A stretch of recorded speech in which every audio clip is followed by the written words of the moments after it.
Bueno, sentado lo que es el juez, vamos a pasar a las partes. WASP entiende que parte es quien pretende y frente a quién se pretende. Esta conceptualización la establece establece que tiene dos características. ¿Sí? La primera de ellas es que dicho concepto se va a dar dentro de un marco, dentro del marco de un proceso justamente, siendo parte de quién reclama y frente a quién se reclama.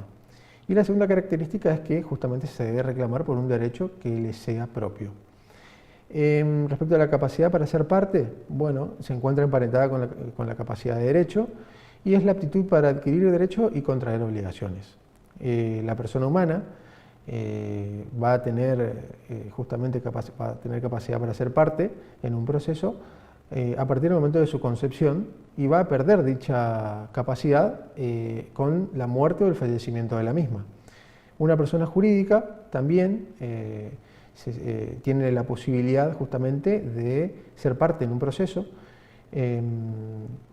Cuando hablamos de personas jurídicas podemos establecer que existen personas jurídicas de carácter público, como es el Estado, tanto el Estado nacional, provincial o municipal, o personas también pueden ser de carácter privado, como ser las sociedades anónimas o las sociedades de responsabilidad limitada, las cuales también tienen la posibilidad de ser parte en un proceso.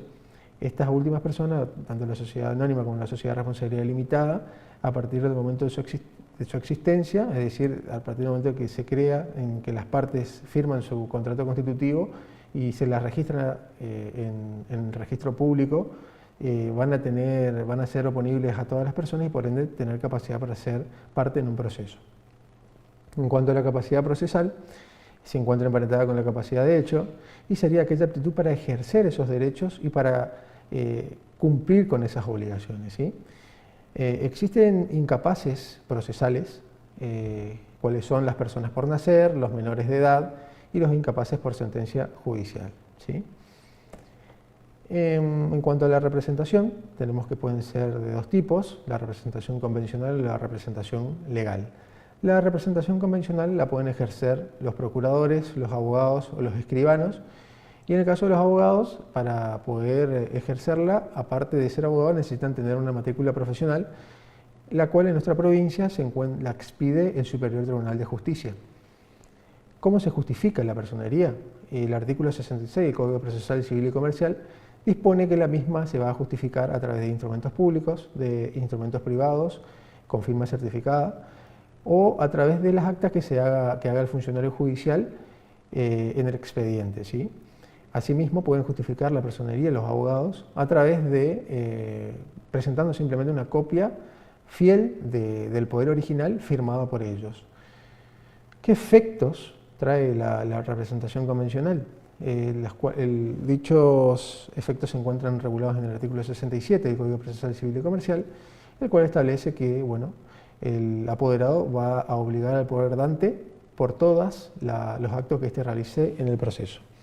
Y en cuanto a las obligaciones del apoderado, el artículo 68 del Código Procesal Civil y Comercial establece que el mismo tiene la obligación de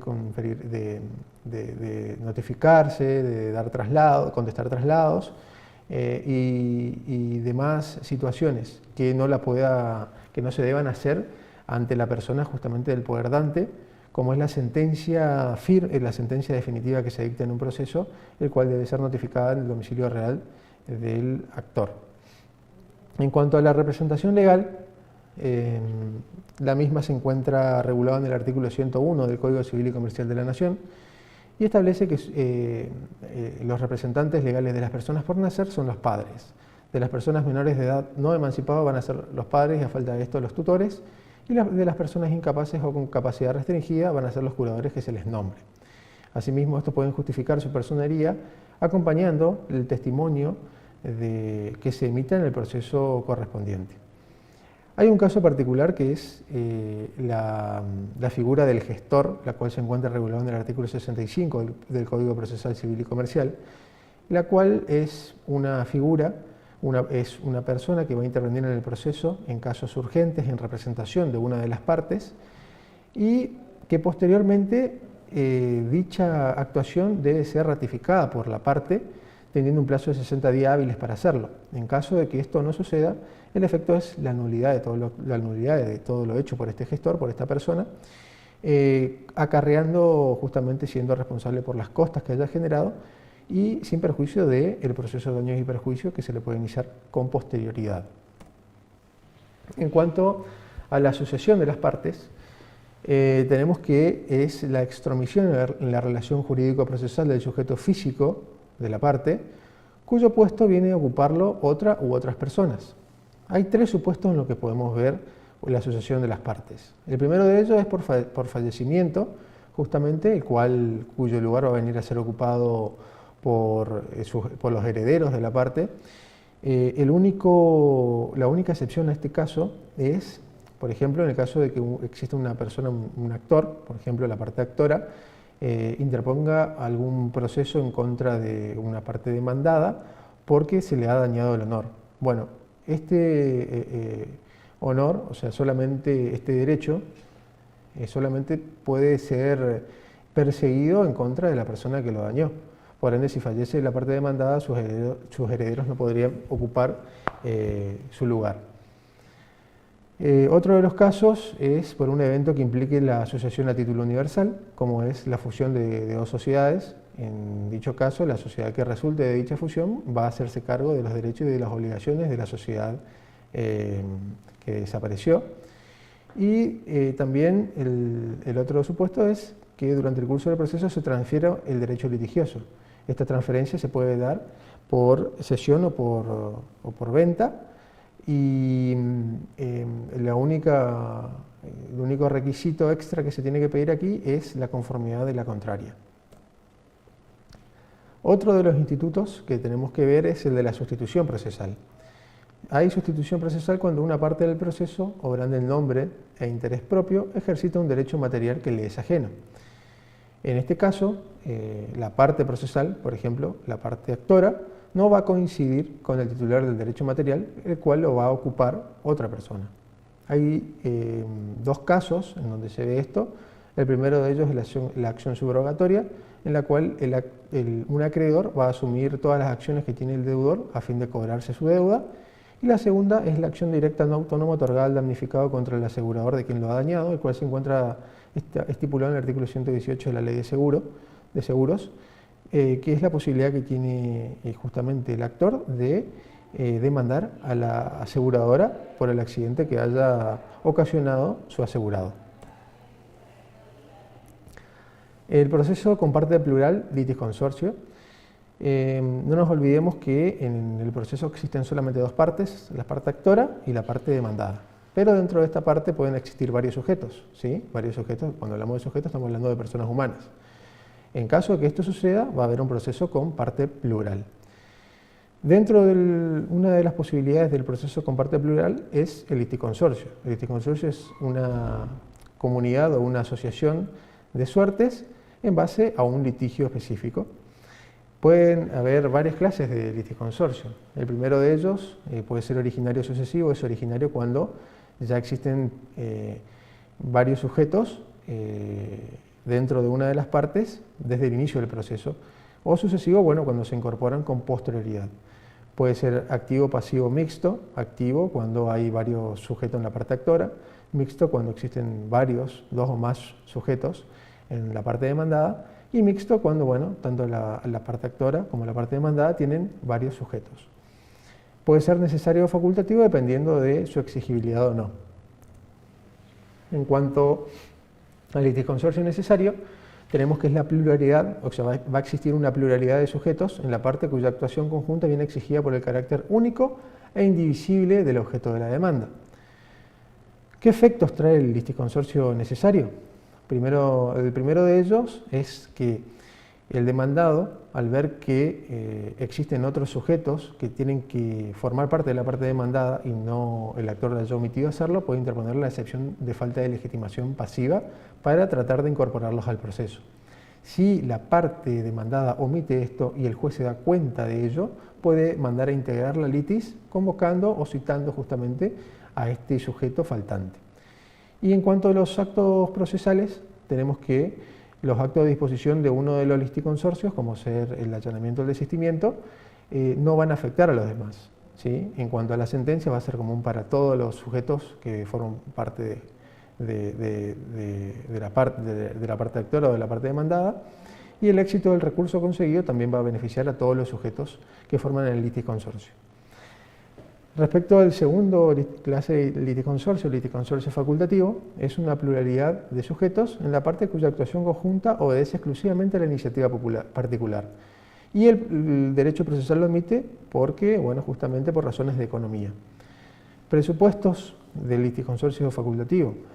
En cuanto al juez, tiene que haber un juez competente para entender en el proceso en donde se van a justamente reclamar todos los sujetos. Tiene que haber una conexidad de las pretensiones y una unidad procedimental, es decir, que todas las pretensiones puedan ir en un mismo tipo de proceso. Con respecto a los efectos, toda la actividad procesal que realicen los sujetos que conforman la parte va a ser independiente. En cuanto a los actos dispositivos, como el allanamiento del desistimiento, también van a afectar a aquel que lo solicita y no a los restantes.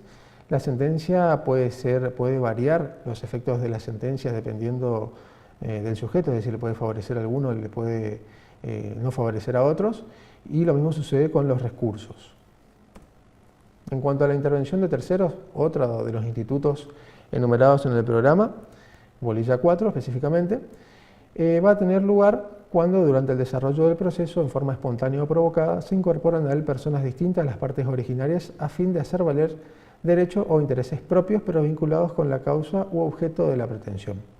Existen dos tipos de intervención de terceros. La primera de ellas es la intervención voluntaria y la segunda es la intervención obligada o coactiva. La intervención voluntaria se divide en tres, a su vez, en principal o excluyente, en adhesiva autónoma o liticonsorcial y en adhesiva simple. La intervención voluntaria principal o excluyente, tenemos que el tercero que va a intervenir en el proceso va a hacer valer un derecho propio y la pretensión puede ser contraria justamente al de las partes. Esto ocurre en el caso de que justamente el tercero intervenga en un proceso y reclame por los derechos sobre un bien embargado que sea de su propiedad, o en caso de que reclame también lo producido por la venta de ese bien embargado. Es diferente este caso al supuesto de tercería, puesto que aquí el tercero va a ser parte del proceso y en la tercería sigue siendo tercero, ¿sí?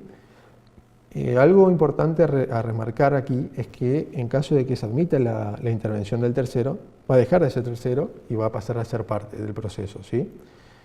El otro tipo de intervención de terceros voluntaria es la adhesiva autónoma o litisconsorcial. En este caso, el tercero va a intervenir en el proceso haciendo valer un derecho que le es propio, pero que es coincidente con el de alguna de las partes del proceso, y lo va a hacer valer contra la otra de las partes, ¿sí? Un ejemplo de ello es el caso de los acreedores solidarios. En tal caso, supongamos que solamente un acreedor ha iniciado el proceso ejecutivo contra el deudor. Bueno, posteriormente se puede incorporar el segundo acreedor al proceso y formar parte de la parte actora, ¿no?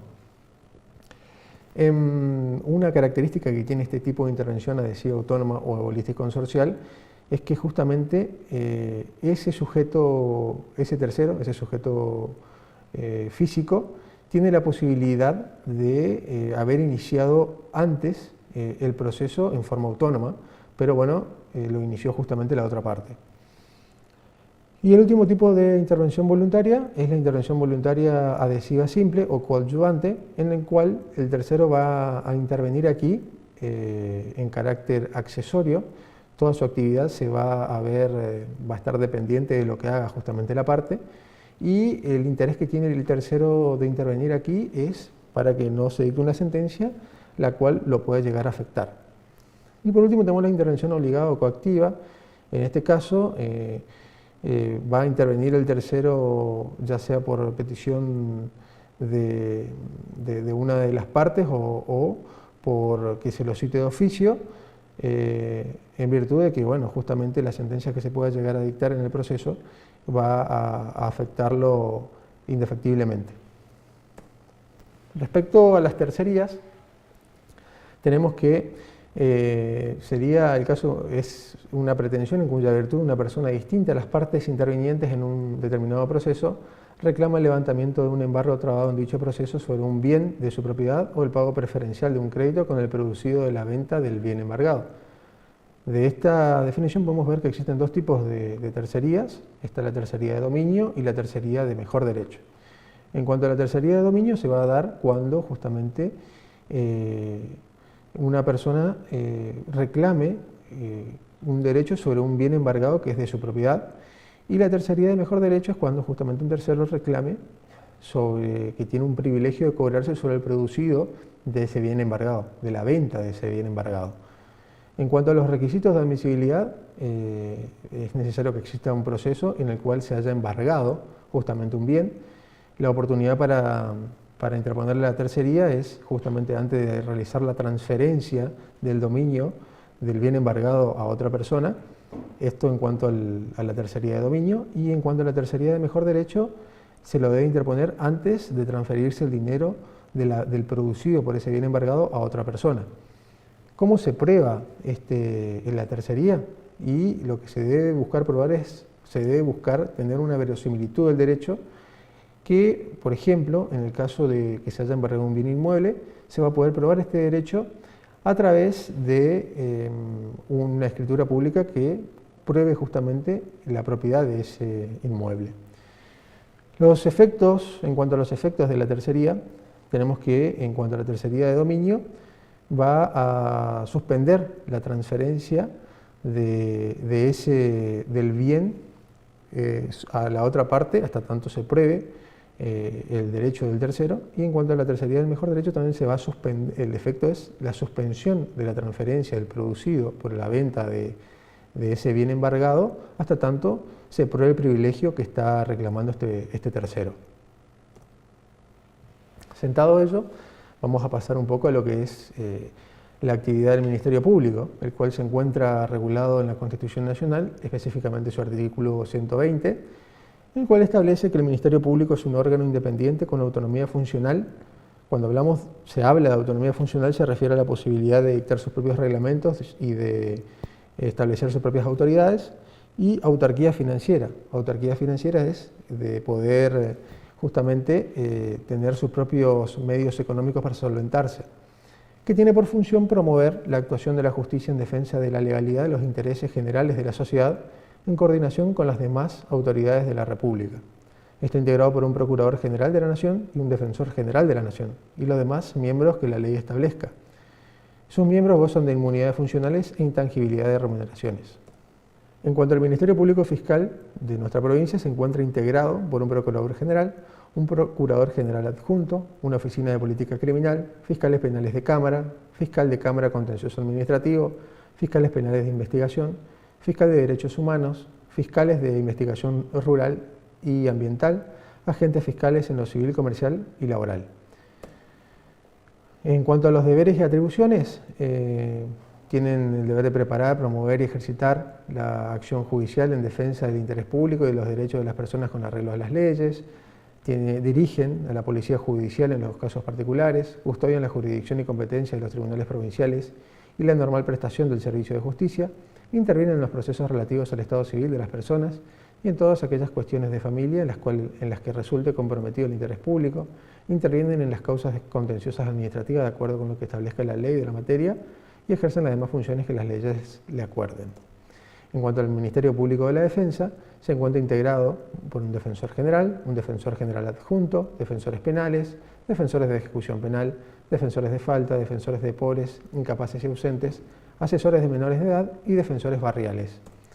En cuanto a sus deberes, pues deben representar e intervenir como parte legítima y esencial en todos los asuntos donde hubiera incapaces, pobres de solemnidad o ausentes, fiscalizar la conducta de los representantes legales de los incapaces, tomar medidas a fin de proveer de curador a su representado, representar e intervenir a la defensa penal de todo imputado que carezca de defensor, asistir a las visitas de cárceles e informar sus contenidos sobre el estado de las causas en que intervengan, recepcionar y dar curso, cumplimentar, siempre que no fuere manifiestamente improcedente, los requerimientos formulados por el delegado penitenciario en vinculación con su defendido. En cuanto al personal judicial, tenemos que se encuentra el secretario es la mano derecha del juez y tiene funciones como ser la comunicación a las partes de las resoluciones, extender certificados, testimonios o copias de actas, conferir vistas y traslados, firmar, dirigir audiencias testimoniales y devolver escritos presentados fuera de término. Estas son algunas de las funciones que tienen los secretarios, no todas, pero son algunas importantes que se realizan cotidianamente en la vida de un juzgado, ¿no? En cuanto al oficial de justicia, tenemos que es aquella persona que va a materializar las órdenes que da el juez en los expedientes.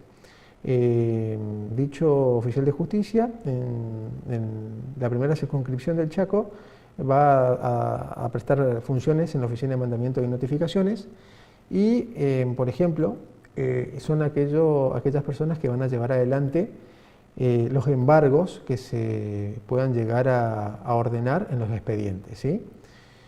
Y en cuanto a los peritos, tenemos que los peritos son personas capacitadas en determinadas áreas a las cuales el juez pide una ayuda a través de la prueba pericial a fin de que, bueno, dictaminen sobre una determinada situación.